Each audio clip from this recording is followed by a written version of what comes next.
আসসালামু আলাইকুম, welcome back to my channel. কেমন আছেন সবাই? আমি আজকে একটি রেসিপি নিয়ে চলে আসলাম আপনার সাথে শেয়ার করতে, শীতকালীন সবজি।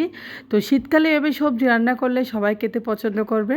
তো আশা করি আজকে রেসিপিটা আপনাদের কাছে অবশ্যই ভালো লাগবে। ভালো লাগলে চ্যানেলটি সাবস্ক্রাইব করে পাশে থাকবেন।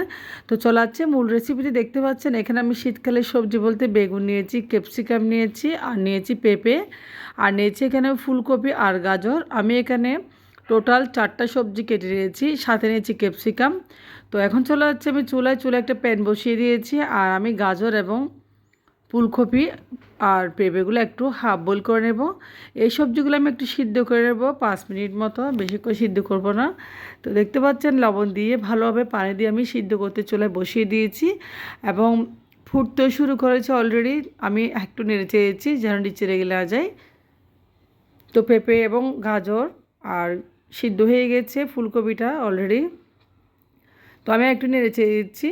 তো ফুল অ্যান্ড ফায়ার এখন সিদ্ধ হয়ে গেছে। আমি এখন চুলা থেকে নামিয়ে পানি ঝরিয়ে নেব। চলে যাচ্ছি আবারও আমি চুলায় প্যানে আমি বেগুনগুলো একটু হালকা একটু তেলের সাথে ভেজে নেব, যেহেতু বেগুন একটু বেশি গলে যায়। আর ভেজে নিলে একটু ভালো, পানিটাও বের হয় না। সবজি রান্না করার সময় বেগুন থেকে যে একটা পানি বের হয় সেটা বের হবে না। তো বেগুনটা ভেজে নেওয়ার পর চলে আসি চুলা আমি আবার সেম প্যানে তেল দিয়ে পেঁয়াজ দিয়েছি। দেখতে পাচ্ছেন এখানে আমি 5টা পেঁয়াজ দিয়েছি, আর পেঁয়াজগুলো একটু ফ্রাই করে নিয়েছি। এরপর আমি দিয়েছি এখানে হলুদের গুঁড়া, দিয়েছি ধনিয়ার গুঁড়া, আর দিয়েছি এখানে লবণ পরিমাণ মতো। তো দিয়েছি সামান্য পরিমাণে এখানে মরিচের গুঁড়া। সবগুলো উপকরণ দিয়ে ভালোভাবে আমি এখন পেঁয়াজের সাথে মরিচ, মশলা, হলুদ একটু ভালোভাবে কষিয়ে নেব। তো দেখতে পাচ্ছেন সব কিছু আমি কষিয়ে নিচ্ছি। তো মরিচের যে একটা ঘ্রাণ থাকে সেটাও চলে যায় ভালোভাবে কষালে। তো এরপর দিয়ে দিচ্ছি আমি কিছুটা রসুন। আমি কিছুটা রসুন তেতো করে নিয়েছি, আর মশলার উপর দিয়েছি কিছুটা রসুন কুচি, দেখতে পাচ্ছেন। তো এই পর্যায়ে আমি দিয়েছি কিছুটা আদা বাটা। তো রসুন কুচির পর আদা বাটা দিয়েছি। রসুন কুচি এবং আদা বাটা মশলার সাথে ভালো আমি কষিয়ে নেবো আর একটু হালকা। তো দেখতে পাচ্ছেন ভালোভাবে কষিয়ে নিচ্ছি সবগুলা মশলা একসাথে। তো মশলা ভালোভাবে কষানো হলে রান্না মজা হয়। মশলা কষানো হয়েছে, আমি দিয়েছি ফুলকপি, গাজর এবং পেঁপে।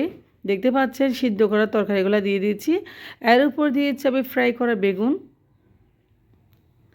আর দিয়েছি আমি এখানে ক্যাপসিকাম কুচি। দেখতে পাচ্ছেন আমি একটা ক্যাপসিকাম কুচি করে নিয়েছি, আর দিয়েছি এখানে একটা টমেটো কুচি আর কাঁচামরিচ। দেখতে পাচ্ছেন সবগুলো আমি দিয়ে দিয়েছি। এখন আমি ভালোভাবে নেড়ে চেড়ে সবজিগুলো মিক্স করে নেব।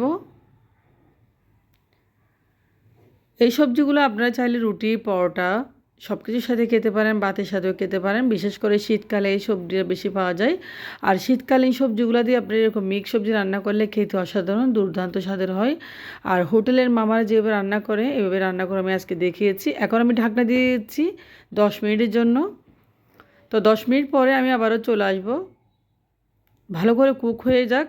তো ভালো কুক হয়ে গেছে, দেখতে পাচ্ছেন প্রায় গলে গেছে সবজিগুলো। এই পর্যায়ে আমি ঢাকনা তুললে দেখতে পাচ্ছেন, আপনাদের দেখাচ্ছি। তো মাঝে মাঝে খুন্তি দিয়ে আপনারা নেড়ে চেড়ে দিন সবজিগুলো, যাতে নিচে লেগে না যায়। তো আমি নেড়ে চেড়েছি ভালো করে। তো সবজিতে একটা ভালো ঘ্রাণও বেরোয়েছে যেহেতু ক্যাপসিকাম দিয়েছি। আর এই সবজিটা বিশেষ করে পরোটার সাথে এত মজা হয়, আপনারা অবশ্যই বানাবেন, না বানালে বুঝতে পারবেন না। তো আমি দিয়েছি এখন পরিষ্কার ধনিয়া পাতা। তো সবজিগুলো প্রায় সিদ্ধ হয়ে গেছে এবং আমি ধনিয়া পাতা দিয়েছি, সবজিগুলো নামিয়ে নেব। তো ধনিয়া পাতা কুচি আমি পরিষ্কার দিচ্ছি একটা ভালো ঘ্রাণের জন্য, আমার খুব বেশি ভালো লাগে। চারপাশে ধনিয়া পাতা আমি ছড়িয়ে ছিটিয়ে দিয়ে আরও 5 মিনিট ঢাকনা দিয়ে দেবো। তো 5 মিনিট পরে আমি সবজিগুলোর কী অবস্থা দেখেন, সবজি হয়ে গেছে। আমি এখন চুলাটা বন্ধ করে দেবো। ফুল অ্যান্ড ফাইনাল সবজিটা হয়ে গেছে। তো চুলাটা বন্ধ করে দিয়েছি, সবজিগুলা অনেক গলে গেছে এবং হয়ে গেছে। দেখতে খুব ভালো লাগতেছে, খেতেও তেমন হবে মাশাল্লাহ। তো আশা করি আজকের রেসিপিটা আপনাদের কাছে অবশ্যই ভালো লাগবে। ভালো লাগলে অবশ্যই আপনারা লাইক, কমেন্ট, শেয়ার করবেন। আর বেশি বেশি করে রেসিপিগুলো দেখে শীতকালে বেশি বেশি সবজি খাবেন। আর শীতকালীন সবজি এত যে মজার হয়, অন্য কালে সবজি আসলে এরকম পাওয়া যায় না। তো আমি সবজি সার্ভ করে আপনাদেরকে দেখাচ্ছি প্লেটে। দেখতে পাচ্ছেন আমি প্লেটে সবজিগুলো নিয়েছি, কত যে সুন্দর লাগতেছে, খুব লোভনীয় লাগতেছে। এই সবজিগুলা খেতে দুর্দান্ত অসাধারণ হবে আশা করি। তো আজকের রেসিপিটা ভালো লাগলে আপনারা বেশি বেশি করে লাইক, কমেন্ট করবেন, আবারও বলতেছি। তো আপনারা ভালো থাকবেন। আল্লাহ হাফেজ, আসসালামু আলাইকুম।